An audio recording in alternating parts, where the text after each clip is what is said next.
A gente aprende equação de primeiro grau, equação de segundo grau, que é bom pra caramba, mas a gente não vai usar nunca mais na vida, porque tudo isso a gente tira na calculadora. Só que o jovem não sabe como lidar com o dinheiro dele. Exato. A cultura dele é aquela cultura lá da década de 70, 80. Pô, tá na poupança. E a gente sabe que a poupança é medíocre. Hoje, se você tivesse R$2.000, por exemplo, para começar a investir, e você não tem a menor noção disso, o que a pessoa pode fazer para tentar entender um pouco mais sobre isso? Uma pessoa que totalmente é offline dessa área. Ele não tem nada a ver com isso. Mas ele queria ver o dinheiro dele rendendo um pouco mais do que o que todo mundo sabe fazer, que é colocar o dinheiro na mão do gerente do banco. Bom, vamos lá. Um erro muito comum, o que as pessoas fazem, né? Primeiro, querem o ganho rápido. Então, o que você faz intuitivamente? Você olha o que está rendendo mais no momento. Só que o que está rendendo mais no momento já passou. Você já perdeu esse barco, muito provavelmente, né?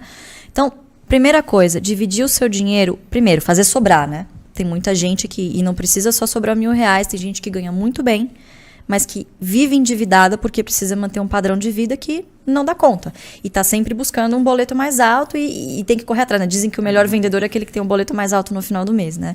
Então, e pagando juros, né? Exatamente, pagando juros. Então, primeiro, se você é brasileiro e você faz sobrar no final do mês, você é o herói. O que você precisa fazer agora?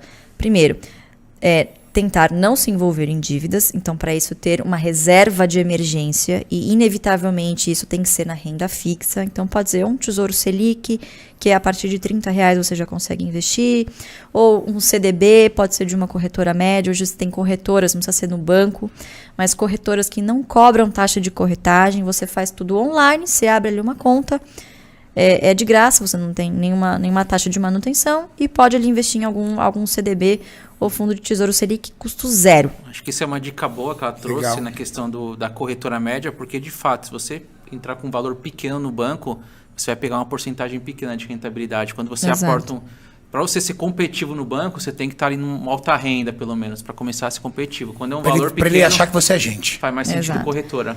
Corretora foi mesmo. A corretora que me patrocina, ela não cobra R$1 para abrir a conta. Esse é o legal. Padrão. Uma dica legal. Então, você tem R$1.000. Divida isso em 3 caixinhas. Caixinha número 1, que é a do curto prazo. Então, enquanto você não tiver pelo menos de 3 a 6 meses, pelo menos, dos seus custos fixos guardados ali na renda fixa, tem que ser renda fixa porque você precisa de liquidez, ou seja, você precisa transformar isso em dinheiro, né, em disponibilidade rápido. Então, precisa ser na renda fixa. Construa primeiro a caixinha do curto prazo, que é a caixinha dos seus boletos. E caso aconteça alguma emergência, e emergência acontece com todo mundo, por exemplo, médico, na pandemia, muitos médicos ganham bem e ficaram sem nenhuma receita. Imagina o dono de uma loja de shopping. Pois é. O shopping ficou fechado 3 meses, cara. 3 meses, então assim... Quantos caras não quebraram por quê? Porque trabalhava alavancado. Independentemente da sua renda, tem que ter uma reserva de emergência, porque emergência acontece com qualquer um. E até você trouxe que foi um empreendedor, sempre que eu trabalhei como especialista, como assessor mesmo, para empreendedor a gente recomendava 12 meses até, por conta do alto risco, da alta volatilidade. Depende, claro.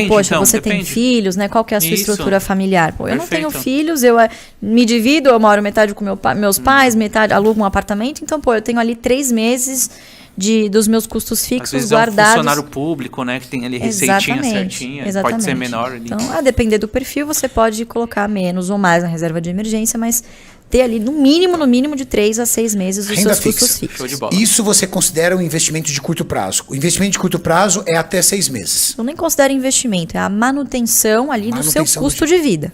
Tá. Né? Você não vai multiplicar esse dinheiro, ele vai pelo menos ali, você não vai estar perdendo para a inflação. Né? Boa. Então, essa é a caixinha do curto prazo. A caixinha do médio prazo são aqueles seus objetivos, para os seus sonhos. Então, poxa, eu quero casar no ano que vem, eu quero fazer um intercâmbio, eu tenho o sonho de comprar um carro, de quitar parte de uma casa, né? Ou quitar uma dívida, por exemplo. Então, você tem ali o médio prazo, até uns 3 anos, vamos dizer assim, você já tem um objetivo para essa grana, para esses recursos. Então, também renda fixa. Só que você pode se dar ao luxo de pegar alguns outros produtos que tenham uma carência, por exemplo, que você não precise mexer em 1, 2 anos. Então, agora está voltando à moda de novo a LCA. Né? Então, a LCA, que são letras de câmbio agrícola, que são isentas de imposto de renda. Você tem uma carência de no mínimo 3 meses, 90 dias, e tende a render mais, por exemplo, do que produtos de liquidez imediata. Né? Então são produtos muito comuns. Luiz é fera mesmo. Eu acho que o Danilo aqui da Ativa, que é o meu corretor, acertou a mão com a LCA. Ufa, hein? Ufa, deu uma dica boa aqui. Oh, meu Deus, que bom. Que legal. Então é o dinheirinho do médio prazo. O que é LCI? LCI é letra de câmbio imobiliário. Legal. É o mesmo, mais ou menos o mesmo produto, só que para uma área diferente. Indicou LCI e CDB.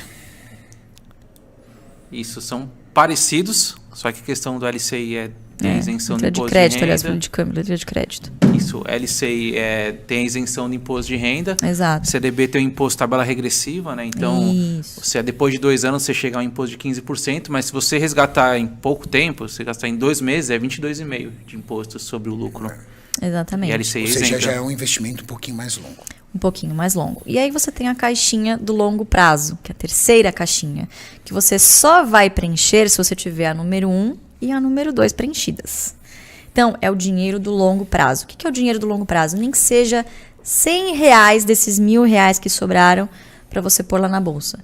Quantas pessoas vocês não conhecem que pagam lá o boleto no final do mês, religiosamente, de uma previdência privada, por exemplo? E confia, paga lá o boleto de R$100. Muito comum nos Estados Unidos. Muito comum, exatamente. Aqui no Brasil, até que nos últimos 10, 20 anos também, o pessoal mais antigo tinha previdência. Mas é como um povão, assim. Um povão normal ter. O cara tem um emprego, ele paga a previdência dele. Exatamente. Então, o pessoal paga isso e não sabe quanto está rendendo. Confia. Paga lá a previdência privada. A nossa proposta é fazer a mesma coisa na bolsa. Os bancos incentivaram muito ali a previdência, os bancos, né? E aí não acompanha, né? Taxa de administração. Perfeito. Exatamente. Perfeito. E tem muitos fundos de previdência hoje que perdem para o CDI. Perfeito. Né? Perdem para a taxa básica de juros. Então, quer dizer, você confia a sua previdência ali para um gestor, terceiriza completamente, sendo que dá para você fazer a mesma coisa na bolsa. Só que as pessoas encaram a bolsa como um cassino. A maioria encara a bolsa como um cassino. A última porta da esperança. Né? Eu quero fazer day trade, eu quero ganhar muito dinheiro ali, porque pessoas enriqueceram ali. Mas o cemitério é um lugar muito silencioso. Muito provavelmente as pessoas que ganharam muito rápido, pode ser que tenham perdido muito rápido também, né? Então, a bolsa é um lugar para você ganhar dinheiro devagar.